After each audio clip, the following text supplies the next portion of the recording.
we as elected officials are supposed to be lawmakers. We are supposed to be policymakers, and we no longer are.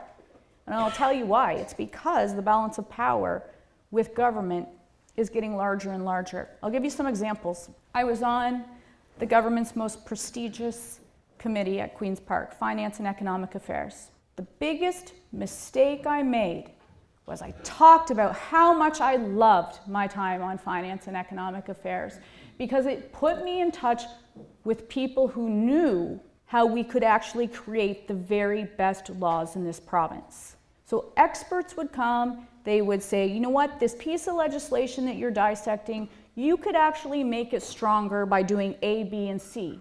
Perfect, these are the experts. If it's a healthcare bill, we have healthcare experts coming to the table. We should be listening to them. Never happened. I traveled for pre-budget consultations.